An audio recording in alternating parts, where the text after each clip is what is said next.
Order. Questions to the Prime Minister. Stephen Metcalfe. Number one, Mr. Speaker. The Prime Minister. Thank you, Mr. Speaker, and I'm sure that members across the House will wish to join me in marking Holocaust Memorial Day this Saturday and in remembering all those who endured such appalling suffering in the Holocaust. Mr. Speaker, this morning I had meetings with ministerial colleagues and others. In addition to my duties in this House, I shall have further such meetings later today, and later I will travel to Switzerland to attend the World Economic Forum, and who knows, I might even bump into the Shadow Chancellor while I'm there. Stephen Metcalfe. Thank you, Mr. Speaker. As you will know, and my right honourable friend will know, last week was the very successful launch of the Year of Engineering campaign, aimed at changing the perception of engineering and inspiring the next generation of engineers. I know that the Prime Minister is personally committed to this campaign, so can I therefore invite her to join me and 80,000 young people at this year's Big Bang Fair to reinforce the message that engineering is a great career and open to everyone, regardless of background, ethnicity and gender.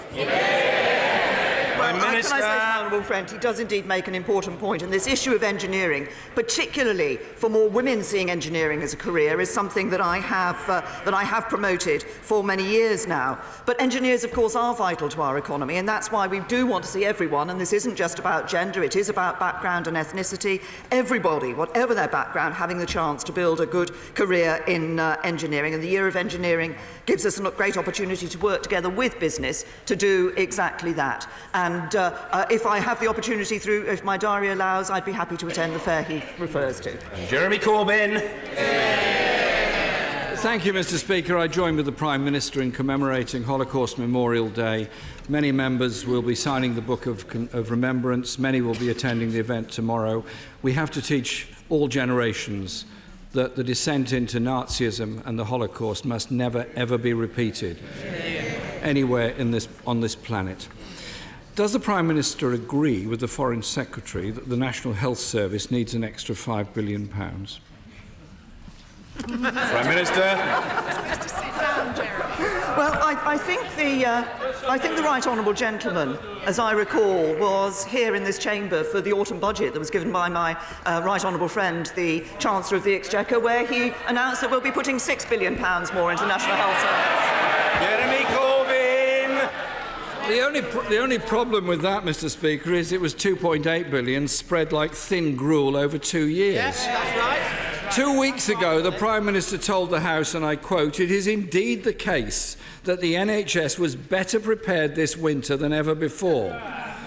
68 senior A&E doctors have written to the Prime Minister about what they describe as very serious concerns we have for the safety of our patients. They say patients being treated in corridors are dying prematurely. Who should the public believe, the Prime Minister or A&E doctors? Prime Minister. It is right that the NHS was better prepared for this winter than it ever has been before. We saw 3,000 more beds being brought into use over the winter period. We saw the use of the 111 call system actually leading to a significant reduction in the number of call-outs, number of people having to go into hospital. We have seen the changes that have been made in accident and emergency with the GP streamlining, actually helping to ensure that people who do not need to go into hospital went into hospital. Overall, we have seen 2.8 million more people last year visiting accident and emergency than did so in 2010.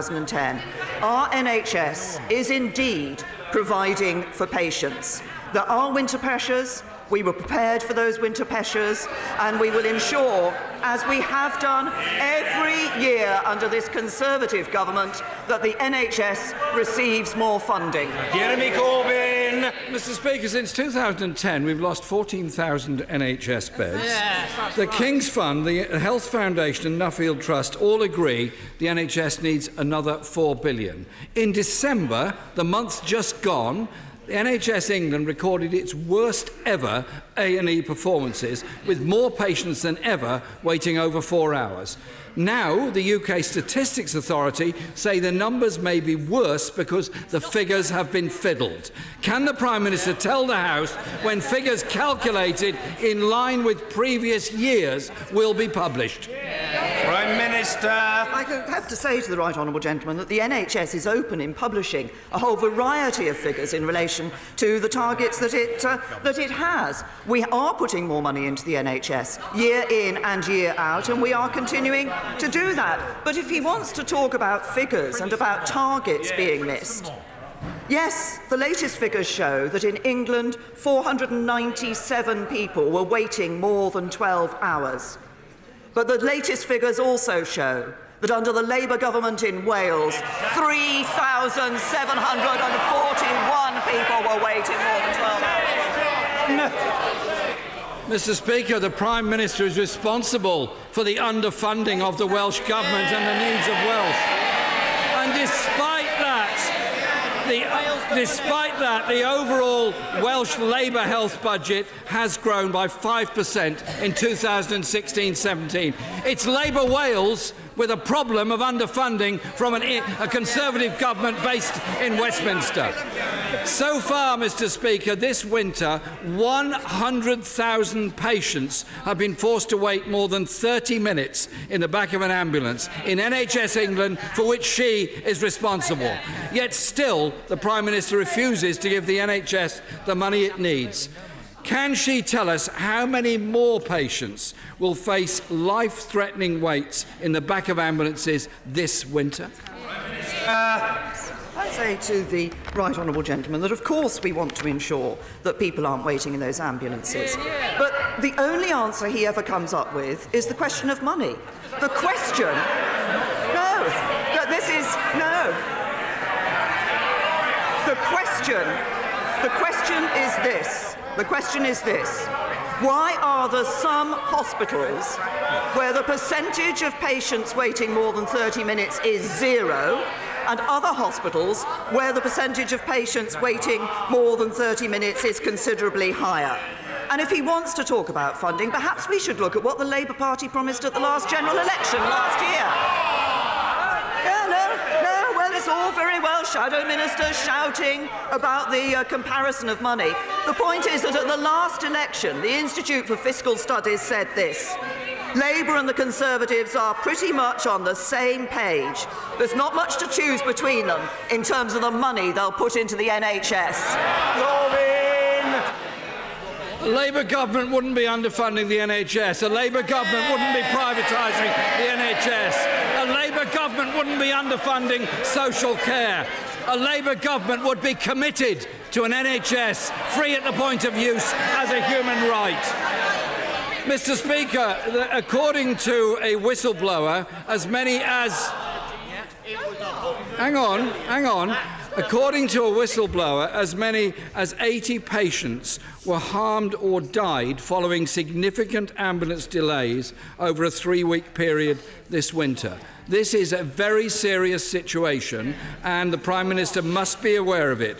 What investigation is the Department of Health carrying out into these deeply alarming reports? Prime Minister. Right honourable gentleman, that when we hear reports of that sort, of course they are very alarming. And that is why the Department of Health does make sure that investigations do take place. Now, that may be undertaken by the Department of Health or by the particular trust involved, the ambulance trust or the hospital. But these issues are properly investigated because we don't want to see that happening. We do want to see people being properly cared for. And if there are lessons to be learned, then they will be learned. Because what we want to do is our support for the NHS is about providing it with the funding, the doctors, the nurses, the treatments, the capabilities that it needs in order to be able to deliver for patients. That's why we're backing the NHS with more funding. That's why we're ensuring they get the best treatments, and survival rates for cancer are higher than they've ever been before. It's why we're ensuring we have better joined-up services across the NHS and social care, so those people who don't need to go into hospital are able to be cared for at home. And it's why we're ensuring that we're reducing increasing waste in the NHS, so taxpayers' money is spent as effectively as maybe on patient care. That's a plan for the NHS, but it's a plan that puts patients first. Jeremy Corbyn. Mr. Speaker, the Prime Minister must be aware of ambulances backed up in hospital car parks, with nurses treating patients in the back of ambulances, ambulance drivers and paramedics desperate to get on to deal with the next patient, can't leave because the patient they're dealing with at that moment can't get into the A&E department. It's been reported that a man froze to death waiting 16 hours for an ambulance. Last week, a gentleman called Chris wrote to me saying, "My friend's 93-year-old father waited 4 hours for an ambulance after a fall." These are not isolated cases. These are common parlance all over the country. It needs money, it needs support, and it needs it now. The Prime Minister is frankly in denial about the state of the NHS. Even the absent Foreign Secretary recognises it, but the Prime Minister isn't listening. People using the NHS can see from their own experience it's being starved of resources. People are dying unnecessarily in the back of ambulances and in hospital corridors. GP numbers are down, nurses are leaving, the NHS is in crisis. Mr. Speaker, Tory MPs might not like it, but I ask this question of the Prime Minister. When is she going to face up to the reality and take action to save the NHS from death by 1,000 cuts? There is only one part of the NHS that has been seen a cut in its funding. It's the NHS in Wales under a Labour government.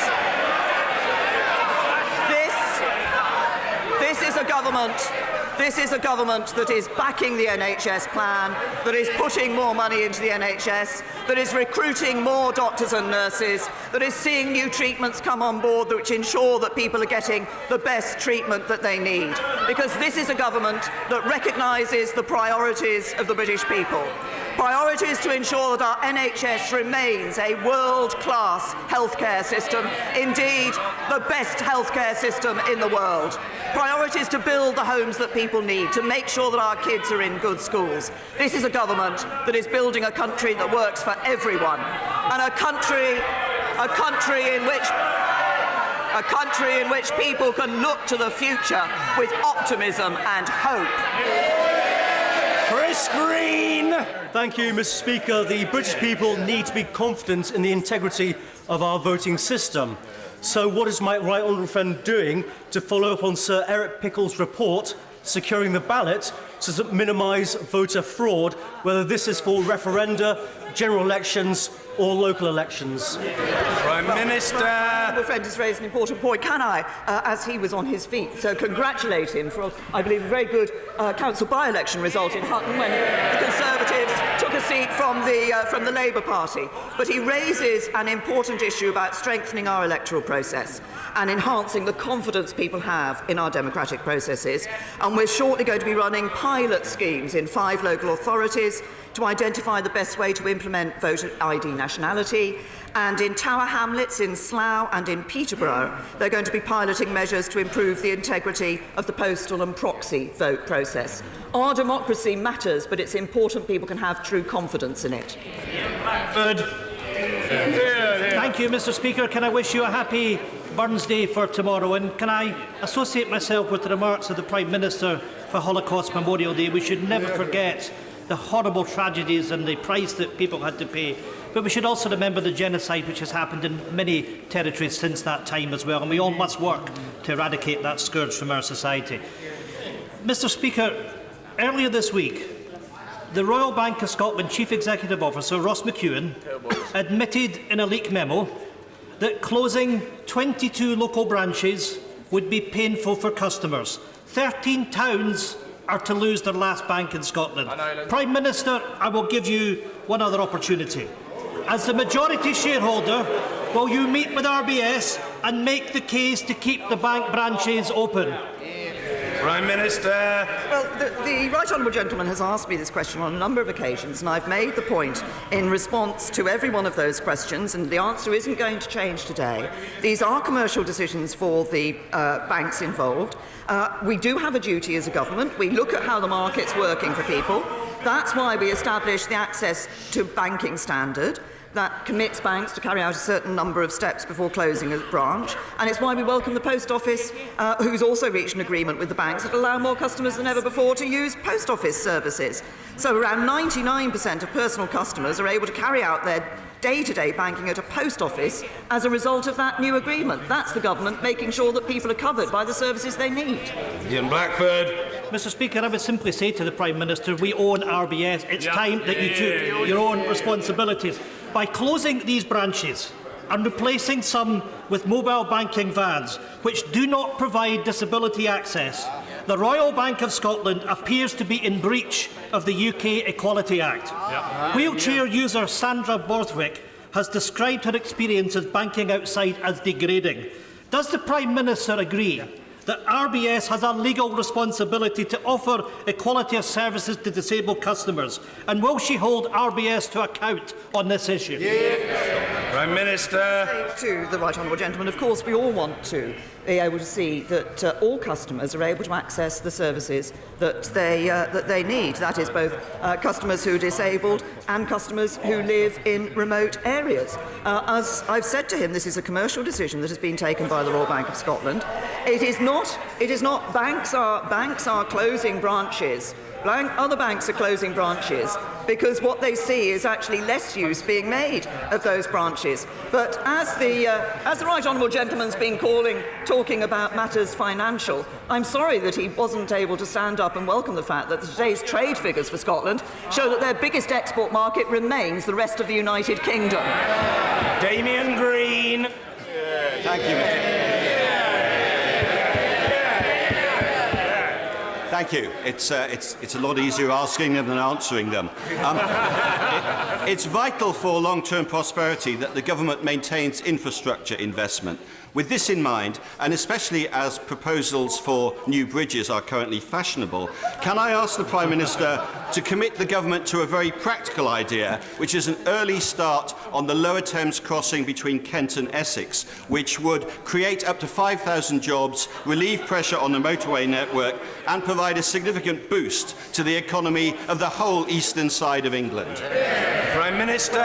My right honourable friend is right in drawing attention to the impact of infrastructure when it is developed in various parts of the UK, and on the specific point of the Lower Thames crossing.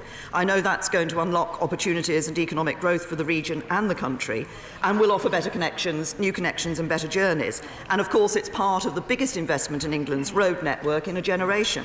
I think, as my right honourable friend knows, Highways England have announced the preferred route. They did that last year.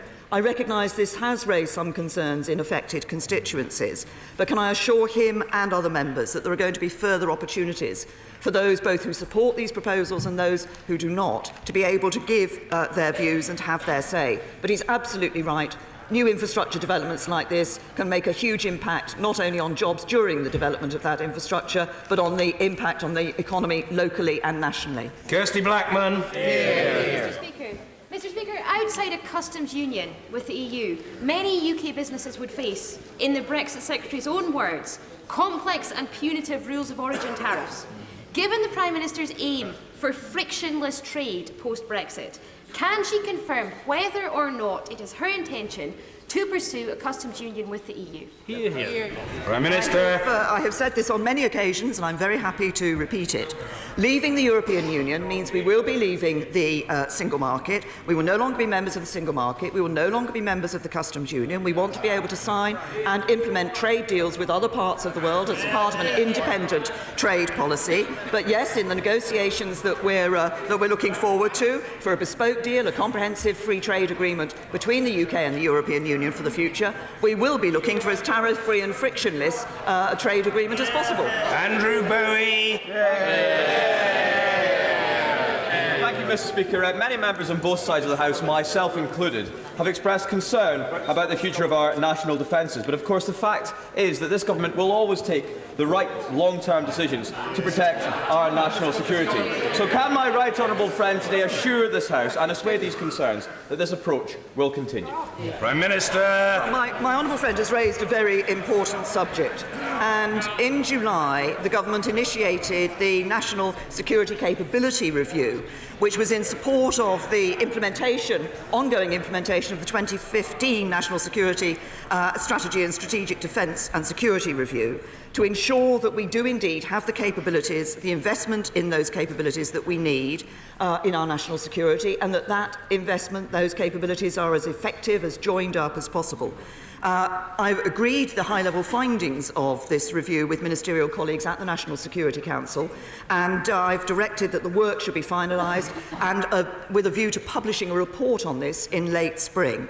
But it has been a significant piece of work. It will help to ensure we have the right capabilities. As part of that, we recognise more work was needed on defence, to work on modernising defence. And we want to ensure that the defence budget is being spent intelligently and efficiently, and that we're investing in the capabilities we need to keep our nation safe.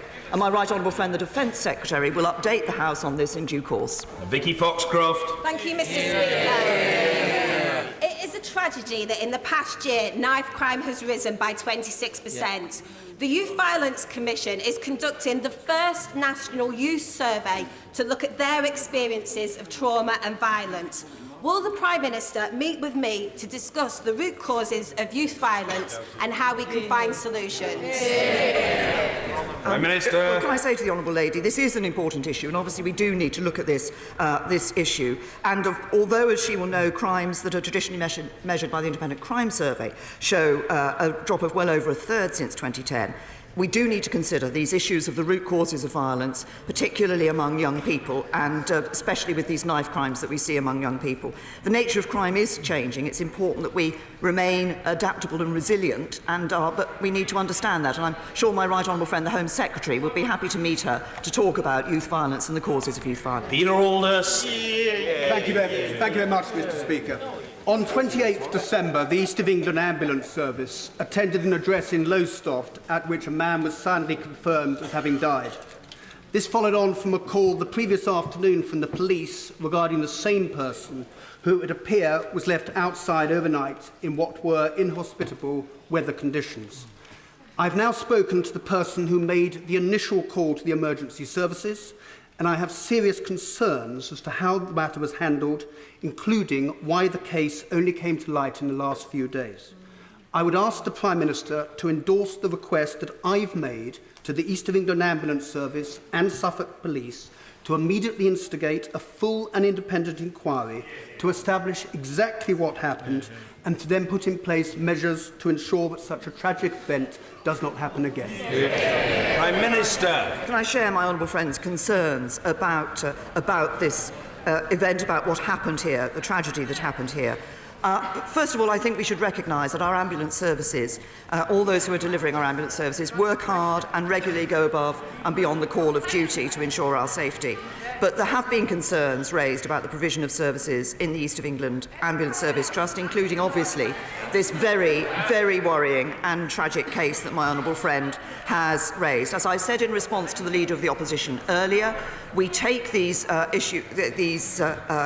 cases very seriously. Any claims that patient safety has been put at risk are taken seriously, and the Department of Health and Social Care has received assurances these reports are being investigated by the Trust as a serious incident in conjunction with its commissioners. This is also an issue that my honourable friend, the Minister of State for Health, has discussed with the Chief Executives of NHS England and NHS Improvement. Turn back. Mr. Speaker, 3 million people in this country live in homes that are unfit, posing a threat to their health and safety. And not only is that hell for tenants, it costs the cash-strapped NHS billions. Last week, the House gave a second reading to my housing fitness bill, which will give give tenants new legal rights to act against the worst landlords, and I was very grateful to have the support of the government as well as the backing of these benches. But time for private members' bills is inevitably limited, and tenants cannot wait. Will she assure me she will do all she can to make sure this important and now consensual bill will make rapid progress and become law? Prime Minister. The Honourable Lady raises a very important point. We have seen over the last 6 to 7 years a significant number of homes now meeting the decent home standard, but the condition in which people are living is an important one, and I will ask the Leader of the House to look at the issue she's raised about her own bill. Trudy Harrison. Mr. Speaker, Cumbria is internationally celebrated for its lakes and mountains and known for nuclear excellence. This afternoon, Parliament is hosting a Taste of Cumbria, showcasing our fine food and drink offer. Could I extend a very warm invitation to yourself and the Prime Minister to join us, pop along and sample some of our finest fare? Well, can I say to my honourable friend that I'm afraid my diary does not permit me to attend the Taste of Cumbria event this afternoon, but if I can drop her a hint, I understand there was a Taste of Lincolnshire event recently, and my honourable friend, the member for Louth and Horncastle, actually sent me some Lincolnshire products after the event. So I haven't been able to go there. So I'm not hinting at anything, but... I'll pop along. Sarah Jones. Thank you, Mr. Speaker.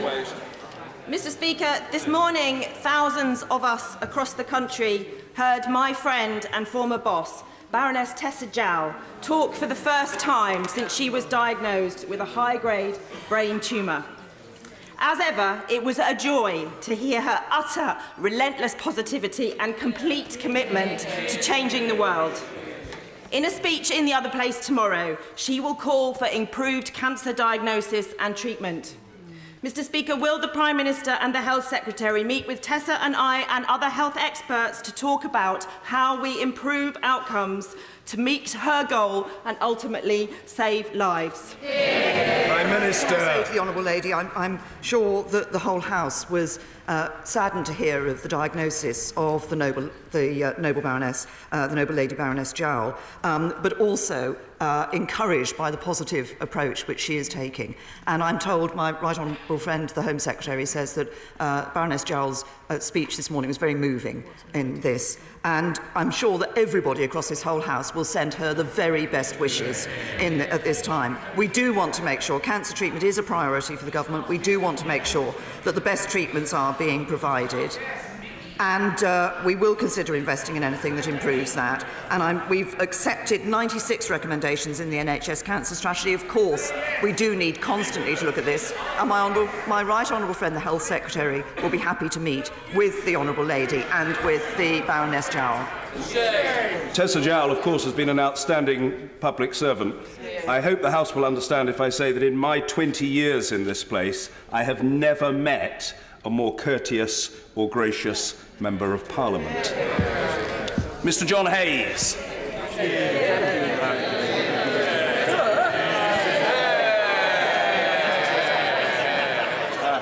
I'm only just beginning, Mr. Speaker.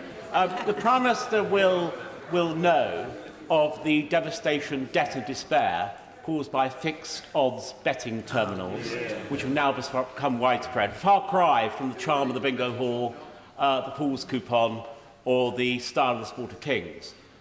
Given that there's a review, will she meet me and others to discuss how the maximum bet on these terminals can be reduced and take the chance simultaneously to plan a crackdown on the online gambling sites which target young children?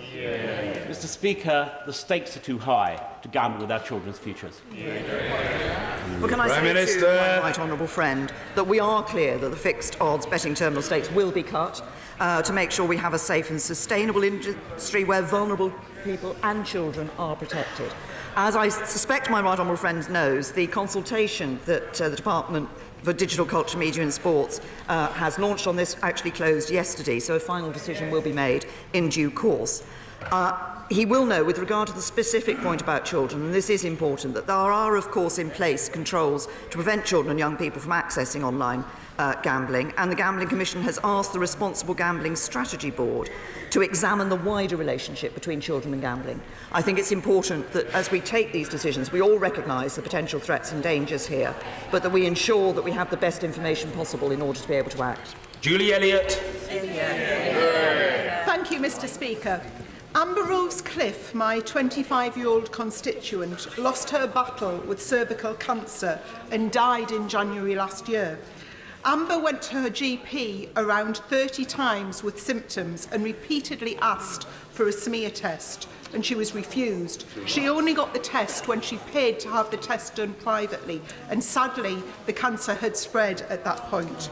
Will the Prime Minister support Amber's family in their campaign to introduce Amber's Law, which would change the regulations so that women under 25 can access a smear test on the National Health Service when they are symptomatic? Prime Minister. That I send my condolences, and I'm sure the whole House does, to Amber and to Amber's family for this terrible thing that has happened.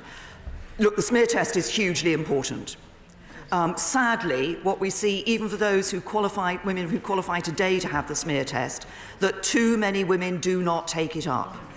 And look, I know it's not a comfortable thing to do, because I have it as others do, but it is so important for women's health. And I first of all want to encourage women to actually take the smear test, have that test. Secondly, she's raised an issue about the availability of that test, and I will ask my right honourable friend, the Secretary of State for Health, to look at this issue. It is a question that's been raised before for those who are under the age of 25. Of course, action has been taken in terms of the vaccine that has been introduced for teenagers. There have been some questions about that. I've had people in my constituency raising questions about that. We need to address this issue in every way possible. So we will look at that question of the age qualification for the smear test. But my overall message is, please, those who are called for a smear test, go and have it. David Evanet. Thank you very much. Would my right honourable friend join me in congratulating Bexley Rugby Club on its 60th anniversary and agree with me that the pursuit of sport is good for health and well-being? Well, can I say to my right honourable friend, I'm very happy to endorse what he has said about sport, and indeed to join him in congratulating Bexley Rugby Club on this significant anniversary. I'm sure that over all of those years, it has given many young people and others an introduction to the joy of sport and the way that sport can be both good for the community, for society, and also for the individuals. So I'm happy to endorse his claim. Racy Brabin. Thank you, Mr. Speaker. This week I've been approached by a constituent, Emma Jane Best, who's a single mum and up until December was a teacher. She's been told that she's going to have to wait over 6 weeks for universal credit payment and been denied hardship loan. This means she's living on £20 a week child benefit and the charity of food banks. Can the Prime Minister tell us, is that how universal credit is supposed to work? And does she regret Emma Jane's son now joining the nearly 9,000 children living in poverty in Batley and Spen? To the honourable lady, Prime Minister. She will know changes we made changes to the operation of universal credit, which were announced in the budget, including changes which mean that the availability of advance payments has increased, the size of those advance payments has increased. But I'm sure if she would like to send the details of the particular case, write in with the details of the case, then we can look at it and make sure it is properly considered. Maggie Throop.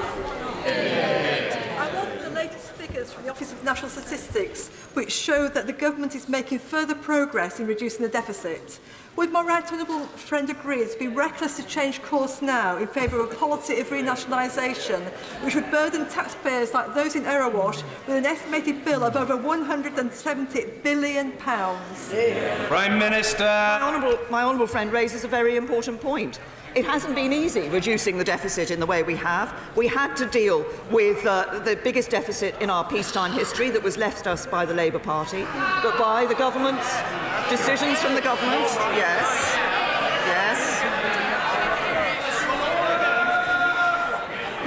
may not like hearing that, but it's what happened. It is by the hard work of the British people and by decisions that the government has taken that we've been able to reduce that deficit.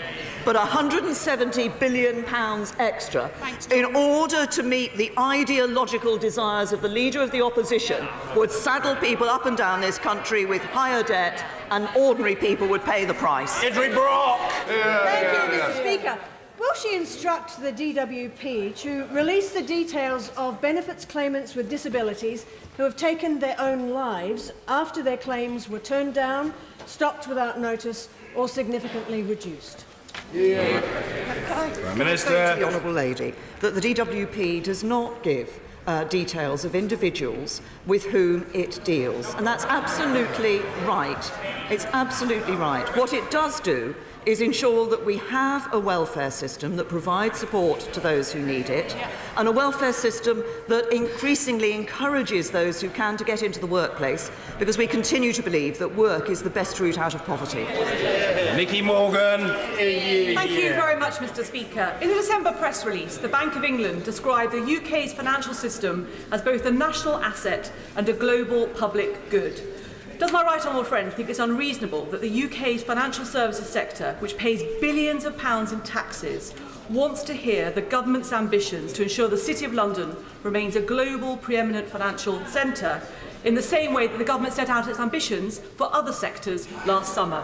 Prime Minister. I say to my right honourable friend that I have said in this chamber that we retain that ambition for the City of London to remain a global financial centre. I've said it outside this chamber, and it is indeed what we are working on. And I was very pleased to welcome a number of senior representatives from the financial services sector to number 10 Downing Street only a matter of weeks ago to sit down with them and talk to them about how we can ensure that we do exactly that. London's place as a financial centre for the world is not just a benefit to the United Kingdom, it's a benefit to the global financial system, and it's also a benefit to the European Union. Mr Tanmanjeet Singh Desi. Thank you very much. It's absolutely wonderful, Mr Speaker, that while others are talking about building walls, we in Britain are talking about building bridges, connecting communities together despite Brexit. But let me reassure our American friends that the Mexicans, no, the French, will be paying for it because our NHS needs to be properly funded first. However, can the Prime Minister confirm that rather than building airy-fairy 22-mile long bridges over the English Channel or a £50 billion Boris Airport in the Thames Estuary, when will the 6-kilometre rail track, the Western Rail link to Heathrow, from my Slough constituency, connecting Wales, the south and the west directly to Heathrow, when will that finally be built, or will we be subjected to further sluggish studies and consultations? Prime Minister. Can I say to the honourable gentleman that I believe there is very strong cross-party support for the Western Rail link for Heathrow. The honourable gentleman has expressed his support. My right honourable friend, the member for Newbury, has also been supporting this. It would reduce journey times for passengers in the South West. It could support the Thames Valley economy as well. It's something that I myself have looked into as a Thames Valley MP previously. Development funding has been committed for this project, and the Department of Transport is going to provide further detail on the timing in due course. Dr Andrew Murison. Can I congratulate the Prime Minister and the parties in Northern Ireland for the resumption today of talks at Stormont? What more can be done to ensure that the executive is restored and the nightmare of direct rule avoided? Prime Minister. My honourable friend is absolutely right that the people of Northern Ireland need strong, devolved government and political leadership. And they cannot continue to have their public services suffer by the lack of an executive without ministers making key policy and budget decisions. So we are determined to re-establishing a fully functioning, inclusive, devolved administration that works for everyone in Northern Ireland. We believe that a basis for a deal exists, and that's why, as my honourable friend has said today, my right honourable friend, the Northern Ireland Secretary, has started a set of political talks to restore the executive. I believe this is very important. I would strongly encourage all parties to come together and focus on the job of restoring devolved government in Northern Ireland. Thank you, Mr. Speaker. Over Christmas, Toon Aid and Newcastle United football fans raised over £50,000 for the West End Food Bank in my constituency, which you are soon to visit, Mr. Speaker, helping to feed people like John, who, despite having COPD, arthritis, dyspepsia, prostatism, type 2 diabetes and anxiety and depression, was sanctioned for not working hard enough to try and find work. Will the Prime Minister congratulate the people of Newcastle on their generosity, and will she explain why it was necessary? Prime Minister. I say to the Honourable Lady that I applaud all those who give their time voluntarily, raise money for across the board in terms of the activities. She's raised a specific example of the work of people in Newcastle, and I commend people for when they do raise money for causes. Can I just say to the Honourable Lady, I can't discuss an individual case across this dispatch box, as she well knows. I think it is important that we do ensure that we have a system which does work properly and fairly. And I'm sure if she wants to raise the individual case with the Secretary of State for Work and Pensions, it will be looked into. Heidi Allen. Very much indeed, Mr. Speaker. The Prime Minister will know the very welcome introduction of the national minimum wage has created an as yet unresolved difficulty for the care sector. Specifically for 24-hour care for those with significant learning difficulties. The issue is commonly referred to sleep-in shifts and owed monies to HMRC. Would the Prime Minister agree to meet with me and a number of concerned colleagues to see how we can best find a way forward through this impasse? Prime Minister. My friend raises an important issue, and this is an issue which is of concern to a number of organisations and to those others around the House. I'm very happy to meet her and look into this particular question. I would say to my honourable friend, this is a matter that the Cabinet Office has been looking at and working with the relevant government departments, now the Department for Health and Social Care, to find a resolution to this issue, which I know has caused concern. That's why there have been measures taken to defer the implementation of certain aspects of this, but we continue to work on it and are happy to look into it. Finally, John Woodcock. Thank you, Mr. Speaker. No one has been charged with Poppy Worthington's death, despite the 13-month-year-old probably having been anally penetrated in the hours before her death at home. Poppy was not known to social services, despite a staggeringly troubled family history. So will she agree to our cross-party calls for a public inquiry so that we can learn the lessons from this and make children safer across the country? Prime Minister. I say to the honourable gentleman that I think this is a case that has shocked and appalled everybody around the country when they have seen the horrific abuse that was carried out and obviously the tragic circumstances of Poppy's death. And I'm sure everybody will join me in offering our condolences. As I understand it, the Crown Prosecution Service has announced that it is considering the coroner's decision in liaison with the Cumbria Constabulary. And I think what is right is that we actually allow that process to continue to take place and we await the outcome of it before considering when any further action is needed. But I can assure the honourable gentleman that I think everybody across this House is well appraised of the significance of this issue and how appalling this tragedy was, and the need for us to ensure that there is indeed justice, but also that lessons are learned from it. Thank you. Order.